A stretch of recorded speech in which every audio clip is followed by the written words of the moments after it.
Bienvenue dans Tuba. Je suis Géraldine Févra, consultante en stratégie et en organisation. Je t'aide à passer de sous-l'eau à CEO. Que tu sois freelance, solopreneur ou que tu veuilles le devenir, Tuba te fait plonger chaque semaine dans le monde de l'entrepreneuriat. Tous les mardis, retrouve un nouvel épisode où je pars à la rencontre d'entrepreneurs. Ici, tu trouveras des idées, des conseils, des outils pour ton business, pour t'aider à entreprendre de manière libre et pragmatique. En clair, pour faciliter ton entrepreneuriat. Bonne écoute! Aujourd'hui, je suis avec Hélène. Bonjour à toi, comment ça va? Ça va bien, merci. Et toi? Ça va super bien, merci. Cette saison, on parle d'entrepreneuriat et de parentalité et surtout de comment est-ce qu'on peut concilier les deux. Je le dis à chaque fois, mais c'est un vaste sujet. Merci d'être ici et de venir échanger du coup dans Tuba et de pouvoir notamment partager ta propre expérience. Pour te présenter un petit peu avant que toi, tu puisses entrer dans les détails, donc tu es community manager et ta mission, c'est d'aider les entrepreneuses à briller sur les réseaux sociaux et notamment en se libérant du stress lié à la création de contenu. Ça me parle tout à fait. Pour les auditeurs qui ne te connaîtraient pas, est-ce que tu peux te présenter un petit peu plus? Bien sûr, donc moi c'est Hélène, j'ai 35 ans, donc je suis maman d'un petit loulou de 3 ans et demi. J'étais pas community manager jusqu'à il y a 2 ans. C'est une reconversion. Avant, j'étais responsable santé sécurité au travail. J'ai fait un burn-out. Ok. Voilà, c'est quelque chose qui arrive. Donc, suite à un bilan de compétences, tout me renvoyait à l'artisanat. Sauf que j'ai une pathologie qui me permet pas de faire ce métier. Et donc, je me suis dit, c'est pas grave, on va travailler pour eux. Et je suis devenue CM avec une petite spécialité, effectivement, pour Instagram. Ok, parfait. Trop bien. Merci. On y reviendra sur ton parcours. Hyper intéressant de voir que tu es passé par plusieurs étapes et ça me fait une parfaite transition. Donc, je comprends le bilan de compétences. Au-delà de, en effet, ton parcours, ton burn-out, c'est vraiment ça qui t'a mis le pied à l'étrier quelque part derrière en te disant, OK, je veux faire quelque chose, mais être à mon compte. Ça a été quoi le cheminement, en fait, pour arriver et te dire, ça y est, je suis indépendante? J'ai toujours voulu être à mon compte.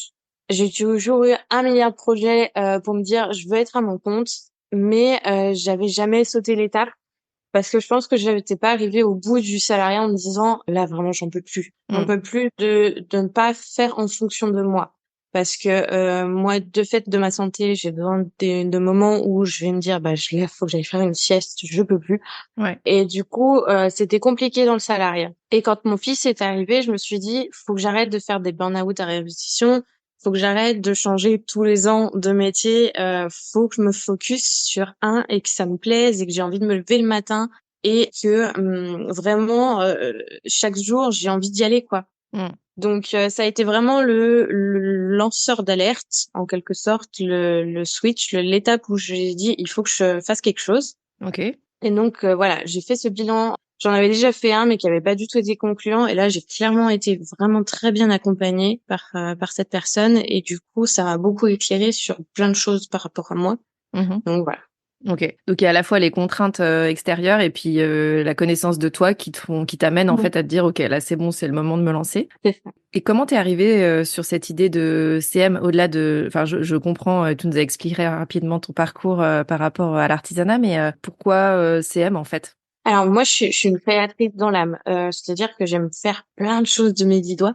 Mm. Et je m'étais dit, il faut que je fasse quelque chose qui soit visuel. Donc, Ok. graphique, il y a beaucoup de monde. C'est déjà assez chargé. Pôle emploi voulait pas me suivre dans la formation et tout ça. Et je me suis dit, c'est pas grave, faut que je fasse quelque chose qui soit plus large, qui me permette d'avoir plusieurs casquettes. Mm. Et en fait, quand j'ai trouvé la formation de l'IMSI, bah en fait, j'ai appris à faire des identités visuelles, j'ai appris à gérer des événements online et offline, à créer des sites, à gérer les réseaux. Et je me suis dit, bah c'est bien parce que toutes ces casquettes, elles me serviront toujours. Ouais. Et du coup, c'est comme ça en fait que je suis devenue CM, c'est en me disant, ben prends quelque chose d'ultra large parce que comme ça, au pire, ça fera toujours plaisir. Ouais, c'est ça. Et ça te permet de pouvoir switcher quelque part d'une thématique à l'autre, mais tout en restant dans cet aspect de créativité, quoi. Mm. Ok. Et la formation, elle t'a pris combien de temps? C'était 6 mois. Ok. 6 mois de formation, c'était un peu en alternance. En fait, c'était du e-learning. Après, Ouais. tu avais des cours en présentiel, donc c'était tous les lundis et mardis matin, et tu avais des travaux de groupe le jeudi, une semaine sur deux. OK, donc c'est ça qui t'a vraiment mis le pied à l'étrier, à la fois, ouais, sur la partie théorique. Il y a Mmh. peut-être des choses que tu avais déjà, mais ça t'a mis à niveau ou mise à niveau sur des choses, peut-être sur des outils aussi? Tout appris. Tout appris, OK. Ouais. J'ai tout appris. Bon OK. après la partie créative, ça s'apprend pas, ça se Ouais, travaille. Mais j'ai vraiment tout appris durant ces 6 mois. Il y a un diplôme à la fin, donc je suis même diplômée, d'État, donc c'est vrai que c'était important pour moi. mmh, Et après, ben, j'ai aussi continué à apprendre en étant à mon compte, à me OK. former continuellement parce que je trouve que c'est hyper important de rester à la page et de continuer en fait à apprendre. Ça bouge tellement dans ce type de métier qu'il faut pas s'arrêter. Oui, ouais, carrément, ouais, c'est clair, ça bouge hyper vite. Je comprends tout à fait. Donc tu fais ta formation et tu te lances tout de suite derrière? Ouais, j'avais encore pas reçu le diplôme que j'avais déjà créé la société. OK. Donc j'avais déjà commencé à communiquer sur mon compte pro Mmh. parce que pour moi, voilà, il fallait que ça parte tout de suite, quoi. J'avais pas le temps. Ça y est, c'est bon, j'ai enfin trouvé ce que je veux faire, j'y vais, à Ouais, fond, quoi. c'est C'est ça. ça, je comprends. Et du coup, comment ça se passe le lancement? Quand tu te lances, donc tu crées, ta boîte et tu commences à communiquer, bah, sur toi, sur ton branding et Ouais. cetera et comment ça se passe, les premiers temps? Le flou total, parce que c'est vrai qu'on apprend à gérer les réseaux, mais on survole chaque réseau. Mmh, Donc au final, tu apprends énormément sur le tas. ouais, Et j'ai commencé ma société le 1er avril, pour la petite blague. joli. J'étais sûre de m'en rappeler. C'était une date comme ça, j'étais sûre de m'en rappeler. Mais en fait, tout est mort en juin, juillet, août. Du point de vue de CM, c'est vrai que les gens s'arrêtent de vivre, on dirait. Mmh, Et du coup, je me suis lancée un peu au mauvais moment et donc j'ai eu les premiers mois très compliqués où ça ne se lançait pas. ouais. Par contre, septembre, il y a eu un bon démarrage, les gens sont rentrés de congé et ça a commencé à prendre, donc c'était chouette. Et du coup, c'est vrai que la première année jusqu'à ouais, avril, oui, ouais, la première année, ça a été un peu un flottement et après le mois de mai l'année dernière, c'est parti et j'étais lancée, quoi. Donc là, je suis contente. OK. 2 ans. Ouais, ouais, c'est ça. Mais enfin, c'est souvent ce qu'on entend aussi et c'est vrai qu'au démarrage, on n'est pas forcément soi-même très clair sur le positionnement, sur, à qui on veut vendre, quoi exactement. On tâtonne un peu sur les offres, et puis enfin, tu es en train d'apprendre un métier, potentiellement sur la partie, expertise. Il y a aussi le métier accessoirement de chef d'entreprise, hein, avec tous On les n'est à pas côté. prête. Ouais, c'est ça. Tu avais pas ça dans ta formation? C'était vraiment que sur la partie métier? Il y Ouais, avait une non, partie, on n'avait pas OK, OK. ouais, non, on n'avait pas création, donc c'est vrai que pour le coup, tu tout seul, quoi. Tu tout seul à prospecter, à chercher tes clients, à faire tes contrats et tout ça. Ça a été vraiment dur. Ils sont censés, lancer une autre formation pour aller enfin, pour compléter, la première, mais Mmh. pour l'instant, aucune nouvelle. OK. Donc toi, comment t'as fait en fait? Tu utilisé justement les réseaux sociaux pour trouver tes premiers clients? Au-delà de la période un peu juin-septembre qui était, calme de toute façon. Après, quels sont, ouais, les critères qui ont fait que ça y est, ça a commencé à se décoincer et tu commencé à décoller? Donc, au début, en fait, bah, j'ai travaillé pour un ami à mon mari qui tient une hydromellerie, donc j'ai commencé un peu comme ça. Mmh. Et après, j'ai pris une coach business assez rapidement, qui m'a forcé beaucoup à prospecter à fond, à fond, à fond, à fond, à fond. Donc, j'ai eu mes premiers contrats comme ça. Je le préconise pas, hein. Vaut mieux faire de la prospection qui nous correspond plutôt que de faire trop, trop, trop parce que au bout d'un moment, on s'épuise et on n'est plus vraiment nous-mêmes. Donc, OK. mais ça m'a permis quand même, voilà, de maintenir la société, de pas me dire: «Allez, je retrouve du salariat». Et puis après, bah, c'est, des petites graines que j'avais plantées auprès de personnes qui, après plusieurs mois, m'ont recontactée en me disant: «Bah, ça y est, c'est le bon moment, on y va». Ouais. Et en fait, à partir de mars, avril, enfin non, plutôt avril-mai l'année dernière, ça a fait effet boule de neige. Après, c'est le bouche à oreille Mmh. qui a beaucoup joué. Voilà. Maintenant, je prospecte quasiment plus ou alors si je prospecte, c'est pendant des événements, en fait. Je vais OK. plutôt aller au contact parce que c'est vrai que le contact aide beaucoup plus à trouver des clients.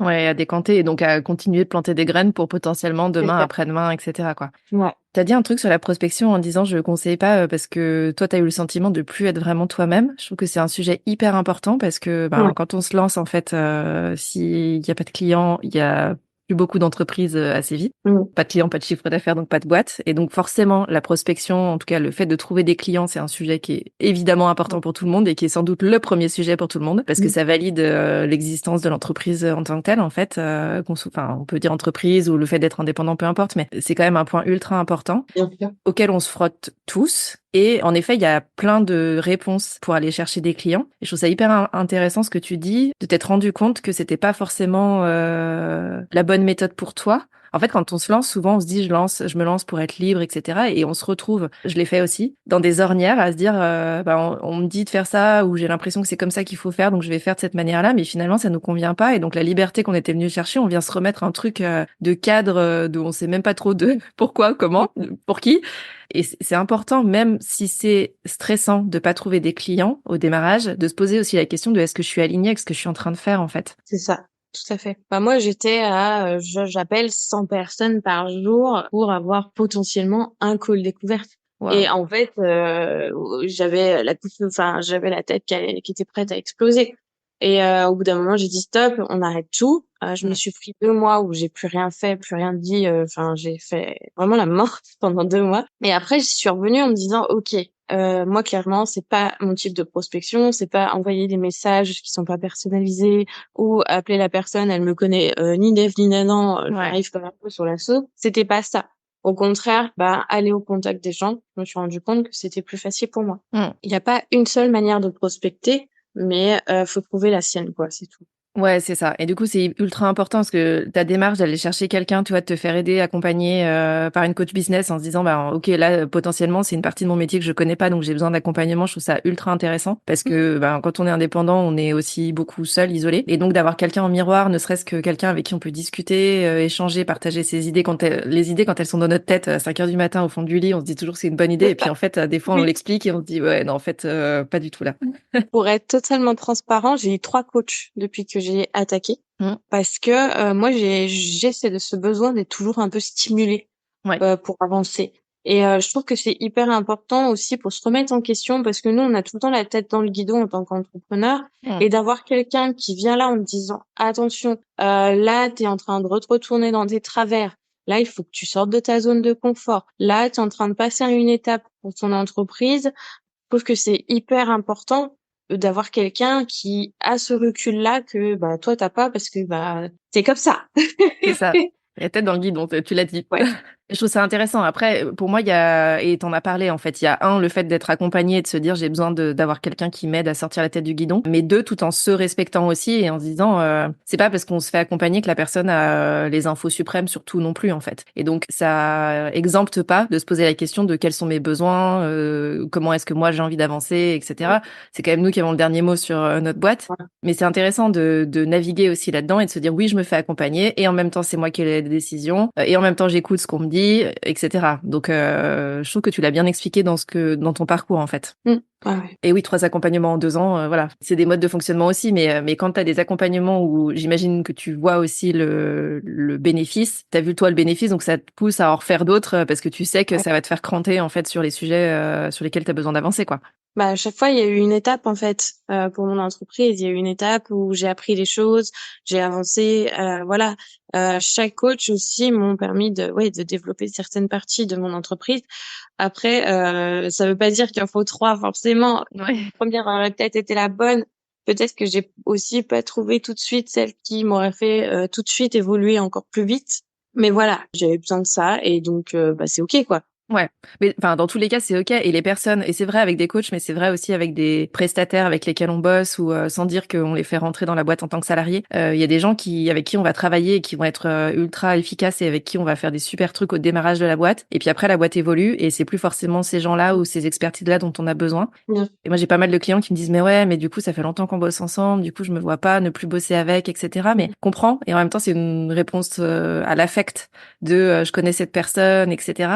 Et derrière, il y a quand même un business aussi. Et donc, si les besoins du business sont différents en termes d'expertise, en termes d'expérience, c'est pas grave de se séparer ou de plus travailler avec la personne ou plus comme ça, en fait, comme on l'a fait dès le départ, parce que à chaque étape du business, il y a des besoins qui sont différents. Et pour nous, en tant que chef d'entreprise, et pour la boîte en tant que telle. Et donc, Oui. ça peut aussi évoluer. Et donc, c'est pareil sur l'accompagnement. Il y a des gens qui vont être très bons, qui vont être très efficaces ou beaucoup nous aider au démarrage. Et puis après, quand on commence à grandir et qu'il y a des questions, par exemple, de pivot ou d'autres sujets ou de délégation qui arrivent, c'est pas forcément cette personne-là qui sera la plus à même de nous accompagner. Et comme tu le dis, c'est OK. Oui. Tu disais donc que tu étais à ton compte depuis 2 ans et que tu as un enfant de 3 ans et demi. Donc, si mes calculs sont bons, tu étais déjà maman quand tu t'es lancée. Est-ce que ça a généré des questions ou des challenges pour toi? Alors, je pense que je me dis après avec le recul, heureusement, en fait. Heureusement que ça s'est passé comme ça et que je l'ai pas eu pendant que je lançais la société ou quoi que ce soit, parce que c'est vrai que la première année a été compliquée. Ouais. Un enfant, c'est compliqué la première année, entre les dents, entre les poussées de Les nuits. croissance, voilà, les nuits sont compliquées et c'est vrai que moi j'ai besoin de bien dormir pour être efficace. Donc non, c'était pas un challenge parce que pour moi j'avais une super nounou, enfin que j'ai toujours d'ailleurs, elle me le prend le mercredi Mm. et c'est une seconde maman quoi. Enfin, elle a vraiment été là et du coup ça a été facile. Après, je dis pas, hein, j'ai passé mon diplôme le jour de l'anniversaire de mon fils, donc c'est des étapes qui sont un peu frustrantes, voilà. Mais le fait de créer la société et d'avoir du temps pour moi, pour le faire sur la journée, c'était facile. Mm. Après, voilà, c'est un challenge quand même d'être maman et d'être à son compte, parce que quand le petit est malade, quand l'école est en grève ou quoi que ce soit, c'est pour nous. On est à la maison. Tu es la variable d'ajustement, c'est ça, Ouais, et c'est organisationnel, OK. ouais, c'est compliqué en fait de se dire elle est à la maison mais elle travaille en fait. Mm. Donc du coup voilà, c'est ça mon challenge moi, c'est d'arriver à se dire oui, je travaille mais j'ai des clients, j'ai machin. Donc c'est plus ça. Le mois de janvier et février, ça a été compliqué parce qu'il était souvent malade et j'ai tout pris. Donc je travaillais le soir, je travaillais le week-end, je travaillais tout le temps hors du temps où il était avec moi Mm. et j'étais épuisée. Ouais. C'est juste ça les challenges, c'est plus de se dire voilà, de l'organisation qui est pas toujours évident. Ouais. Clairement, il a 3 ans et demi, donc ça veut dire qu'il est rentré à l'école. C'est sa première année d'école? Ouais. Donc tu as vu la jonction aussi entre nounou et école? Oui, En termes d'orgasme, enfin, ou d'impact sur toi et ton business, c'était quoi la diff avant-après? énorme. Elle est énorme. Elle est énorme parce que en fait la nounou me le prenait de 9 heures à environ 17h30, 18 heures. Mm. Là, il supporte pas l'école, il supporte pas la garderie, donc mes journées c'est 8h30, 16h30. OK. Dans laquelle il faut que je fasse rentrer mon job, il faut que je fasse rentrer mes rendez-vous pour ma santé, mais aussi le sport parce que c'est important pour ma santé toujours. Mm. Ça fait des petites journées. Ça fait Ouais. des petites journées. Donc ça a énormément changé ma façon de travailler et le stress aussi, mine de rien, Mm. et la charge que je peux prendre. Ouais. C'est-à-dire que ça cloisonne en fait mon activité. Ouais, clairement. Et quand tu dis, du coup, l'impact au niveau du temps, tu sais à peu près combien de temps tu travailles par semaine ou combien tu as à disposition pour ton business? Je pense que je suis à 5 heures par jour. Ouais, Alors j'étais à 7 voire 8 heures avant. ouais. Donc 5 fois. Ouais, j'ai vraiment réduit énormément en fait et c'est pas évident. Ouais, c'est ce que j'allais te demander. C'est une frustration pour toi aujourd'hui ou tu te dis c'est OK, faut que ça rentre dans 25 heures dans la semaine et c'est comme ça? Non, c'est une frustration et ça m'arrive souvent, tu vois, c'est l'heure d'aller le chercher à l'école et je Ouais. suis là et je fais: «Ah non, mais j'ai pas fini ça» et du coup, c'est hyper frustrant de se dire: j'ai pas fini, il faut que j'aille le chercher et j'ai envie de continuer. Alors des fois, le vendredi, le papa va le chercher et il s'en occupe un peu et je vais bosser jusqu'à 18 heures parce que je suis pris dans le truc et voilà quoi. Mais ouais, c'est de la frustration parce que j'aime ce que je fais, que souvent malheureusement, j'ai l'inspiration et le boost d'énergie et de motivation en fin de journée quand tu peux OK. aller le chercher Ouais. et du coup, OK. c'est ouais. C'est-à-dire que, ouais, en plus, avec ton mode de fonctionnement à toi, le moment où tu vas le chercher, c'est le moment où potentiellement tu as ce pic de créativité, ce flow. Et donc, ça te Mmh, coupe, en fait, là-dedans, quoi. c'est ça, tout à fait. Pendant les vacances, il va souvent chez ses grands-parents. Ouais, Du coup, je vais bosser jusqu'à 18 heures et je vais être beaucoup plus productive que quand je l'ai en fait à la maison. ouais. OK. Bon, après, c'est la première année, donc j'imagine que tu es encore aussi en recherche Ouais. justement, d'organisation, de gestion entre les vacances, pas les vacances, pour trouver un équilibre là-dedans aussi, quoi. Oui, oui, et puis bon, je pense que là pour l'instant, il s'adapte aussi à l'école. il s'adapte à la garderie, ça lui plaît pas. Donc peut-être que quand il aura trouvé aussi lui son rythme, moi j'aurais plus de facilité à le laisser par exemple 1 heure à la garderie et du coup me libérer ce temps-là pour moi, quoi. Ouais, Pour c'est ça. l'instant, c'est compliqué. On apprend, on est en phase de je m'adapte. L'école, bon, c'est compliqué, donc je mets pas la garderie en plus. Mais c'est sûr que ouais, ça me faciliterait. OK. Quand tu disais que tu t'adaptes, est-ce que, je sais pas, tu as des techniques ou des ressources particulières pour te dire: «OK, là, c'est bon, c'est le moment où j'ai le temps, j'y vais, comment je fais pour me mobiliser, pour me mettre dedans, pour être, efficace, là, tout de suite?» Est-ce que tu fais, je sais Ouais. pas, des choses particulières pour que qui fonctionnent pour toi? Alors, je me suis rendu compte en fait que quand je coupais complètement le téléphone, toutes les notifications, j'étais beaucoup plus productive. Mmh. Donc déjà je fais ça, clairement la journée, mon téléphone est éteint, le WhatsApp entre, ma mère et ma sœur, je le coupe, voilà. Et ensuite, moi je segmente. Je segmente beaucoup. C'est-à-dire que je vais trouver les idées de contenu, je vais, Ouais. créer les visuels, je vais faire les légendes. Et en fait, cette façon de faire me permet à mon cerveau d'être focus, sur une action. Plutôt que de me dire: «Ben, je trouve l'idée, je fais le visuel, je fais la légende». En Mmh. fait, ça l'oblige à switcher à chaque fois, technique et du coup, en faisant ça, c'est vrai qu'avant, ça m'arrivait de prendre 1 semaine pour faire la création, du planning éditorial d'un client. Maintenant, je prends 1 journée. Ouais. Mmh. Donc ça a beaucoup joué en fait de me dire: «Bah, voilà, je fais ça» et c'est du stress en moins parce que je sais que voilà, même si aujourd'hui, par exemple, je suis trop fatiguée et j'arrive pas à bosser, bah, c'est pas grave. Je sais que je prends mon temps, je prends l'idée de pas bosser aujourd'hui et Mmh. par contre demain, c'est une journée focus, je bosse toute la journée. Ensuite, quand j'ai beaucoup de rendez-vous, j'essaie de les alors mon calendrier est ouvert que sur 2 demi-journées. OK. Comme ça oblige les gens vraiment à mettre tous les rendez-vous que sur ces 2 demi-journées-là. Ouais. Alors ça peut peut-être en perturber certains et du coup se dire: «Bah, elle a pas d'autres possibilités, moi je peux pas donc bah, je perds peut-être des prospects». Mais faut se dire aussi que un rendez-vous téléphonique, nous oblige, nous, à switcher d'une activité à une autre. C'est, prenant, Mmh. ce travail-là, ce travail mental. Donc voilà, je préfère avoir une matinée où je fais que des rendez-vous téléphoniques et me dire: «Bah, le reste du temps, je fais ma créa». Merci. C'est ce que je dis tout le temps à mes clients. C'est exactement ça, en fait. Quand, enfin, il y a des recherches, en neurosciences qui disent que le cerveau, quand tu changes de tâche, met 20 minutes au moins à se reconnecter. Et donc déjà, si tu passes ton temps à switcher, pour la première partie dont tu parlais sur la partie focus, si tu passes ton temps à switcher, en fait, d'une tâche à l'autre, le cerveau, il a pas le temps de suivre et du coup, c'est hyper compliqué de se retrouver dans des phases, d'efficacité, de productivité, intense. Donc je trouve ça super intéressant, la manière dont tu segmentes. Te dire: «Bah, là, je suis plus sur la recherche d'idées, là, je suis plus sur les visuels et cetera». Pour être sûr que, bah, ton cerveau est pas perturbé et que tu le mettes dans les meilleures dispositions possibles pour aider et faciliter, les choses, en fait. Et justement, réduire la frustration de te dire: «Bah, j'ai 2 heures, donc dans les 2 heures, comment est-ce que je fais pour être le plus efficace possible?» Et pas me dire, au bout de 2 heures: «Ah bah, en fait, j'ai pas du tout avancé comme je voulais, quoi». Oui.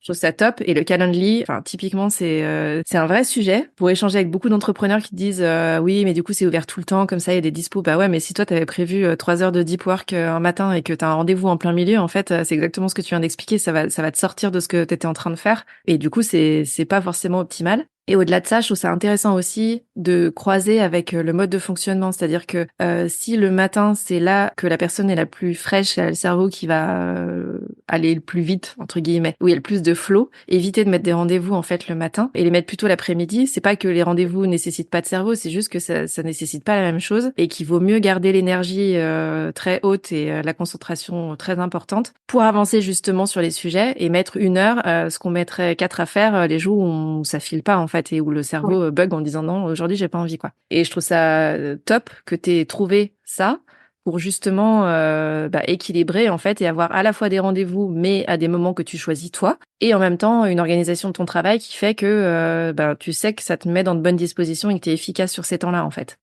Est-ce que tu bosses toujours de la maison ou est-ce qu'il y a des, je sais pas, des endroits, qui te mettent dans des bonnes dispositions aussi, pour être plus créatif, par exemple? Alors moi, je bosse que de la maison essentiellement. Après, j'ai des espaces de cowork qui sont pas très loin, à une quinzaine de bornes. Mmh. Mais en fait, le fait de devoir mettre ses affaires, machin et Ouais. tout, et de déplacer la moitié de ton bureau, c'est pas pratique. Moi, le seul PC que j'ai, enfin voilà, c'est un tout petit pour aller bosser en extérieur. Quand tu es sur de la créa visuelle, c'est vraiment pas pratique. À la maison, j'ai un double écran, donc bah forcément, tu prends vite l'habitude d'avoir cette facilité de travail et tout ça. Ouais. Et en fait, mon poste de travail est adapté à ma pathologie aussi, donc c'est vrai que c'est un peu compliqué d'aller travailler en extérieur, Ouais. mais parfois c'est nécessaire parce que je trouve que ça fait du bien de rencontrer d'autres personnes.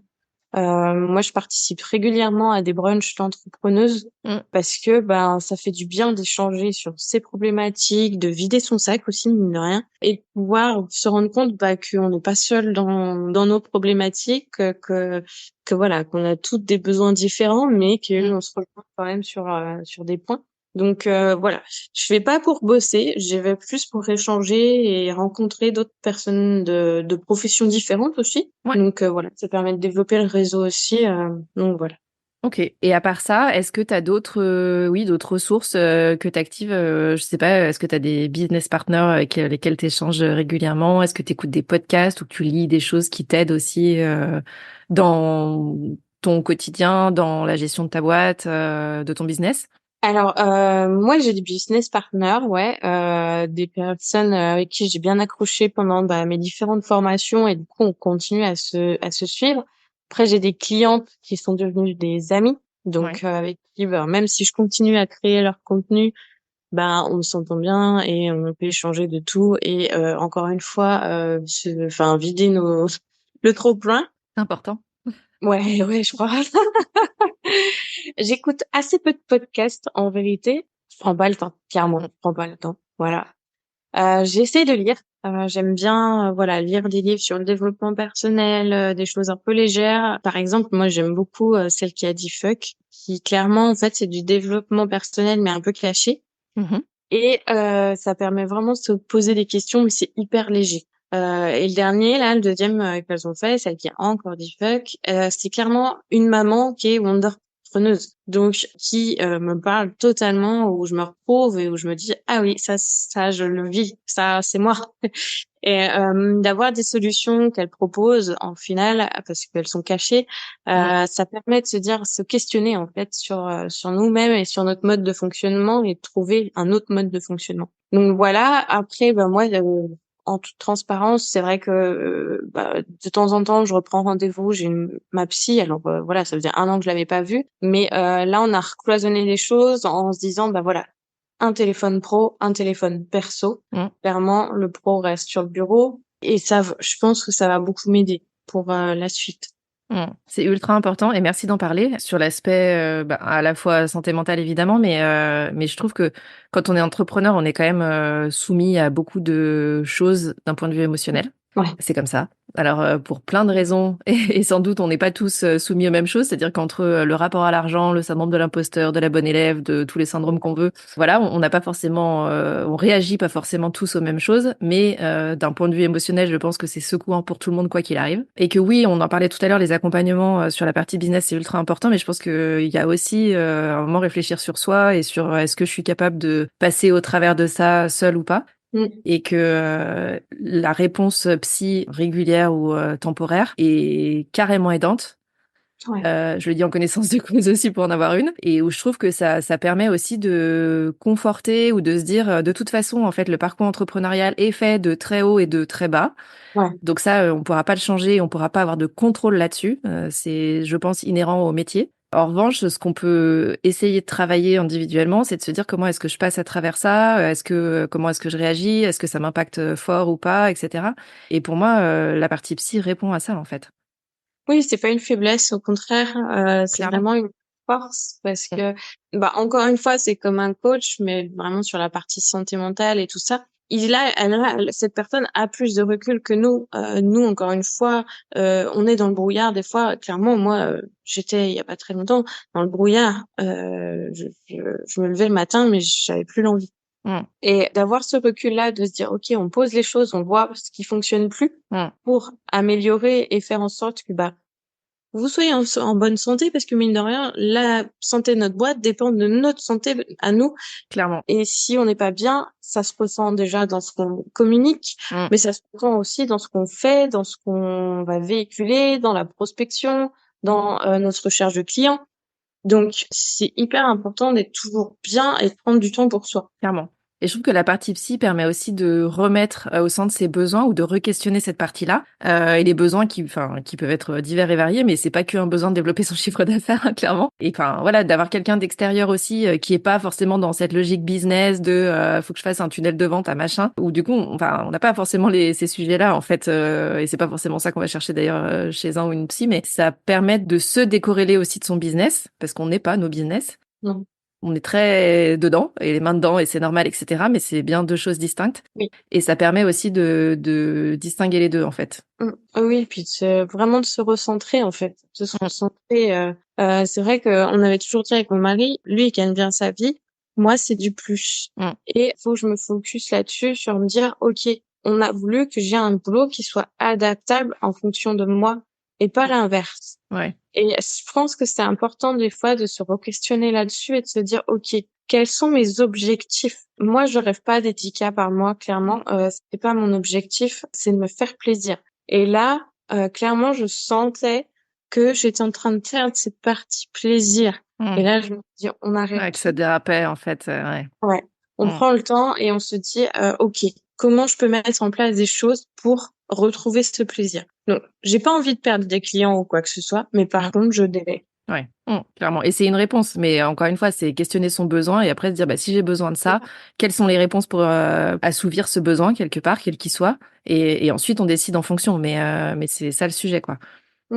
Ouais, c'est vraiment prendre le temps de se dire en fait, c'est des alertes, hein. C'est clairement des alertes et de se dire, OK, j'ai atteint peut-être, et ma coach m'a dit, en fait, t'as atteint ta vision, tu l'as atteint super vite et du coup, ton corps était pas prêt. Ouais, ça a été trop vite, ça a pas suivi. C'était trop vite. Non, mais c'est ça. Je disais, j'ai encore signé, mais je vais faire comment? Et en fait, j'étais au point où je me disais, est-ce que j'embauche ou pas pour prendre encore plus de charges? Et voilà. Et en fait, c'est des questionnements pour tout entrepreneur, mais il faut prendre le temps, en fait. Faut vraiment prendre le temps de se dire, OK, je pose les bases de mon business et qu'est-ce que je veux? Et se lâcher la grappe. On n'a pas besoin de décider tout de suite non plus. On a le droit de se dire, je me laisse le temps de juste que ça infuse et je déciderai peut-être pas tout de suite et peut-être pas cette année et peut-être pas, voilà, sur tel ou tel sujet. Mais enfin, c'est ok aussi. On n'a pas besoin d'avoir les réponses à tout là tout de suite parce que c'est notre business et qu'on est censé décider. Il y a des trucs où on peut pas décider tout de suite. Et laissons-nous aussi le temps de dire, juste je laisse comme ça. Je sais que c'est là. Je n'ai pas la réponse à cette question là tout de suite. Et typiquement sur est-ce que j'embauche, est-ce que je délègue ou pas, c'est des sujets quand même importants. C'est ça. Donc on n'est pas obligé d'avoir la réponse tout de suite. On a aussi le droit de se laisser le temps de juste laisser le truc évoluer un peu tout seul et décider après, quoi. Moi, ça faisait 3 mois, hein. Ça faisait 3 mois que je me disais, qu'est-ce que je fais? Je suis entre deux, là, qu'est-ce que je fais? Et quand j'ai vu arriver, en fait, ce trop-plein, là, j'ai dit, OK, c'est bon. Allez, prends la suite. C'est ça. C'est ça. On a parlé de santé mentale et tu as parlé de sport un peu. Comment est-ce que du coup tu arrives à caler de la santé physique?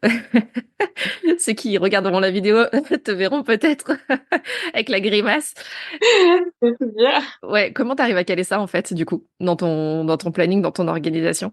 Donc, de base, en fait, moi, j'ai un rendez-vous kiné par semaine, obligé, tous les vendredis. Donc, ça me bloque beaucoup parce que c'est le midi, donc autant dire que ça coupe vraiment la journée. Ouais. Et après, jusqu'à maintenant, je faisais, alors c'était une application de sport, ça s'appelle 55. Donc, c'est des programmes tout prêts pour travailler sur le cardio, le fitness, la tonification, tout ça.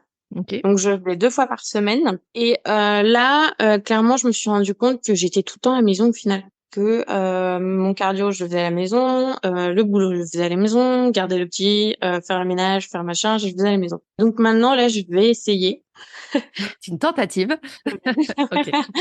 d'aller courir 2 fois par semaine, mais je me rends compte aussi que je priorise mon business par rapport à cet aspect sport. C'est souvent où des fois quand je suis en surcharge de boulot, je me dis ah bah, j'irai demain. Puis demain j'irai pas. Mais voilà, clairement, je m'oublie sur cette partie-là.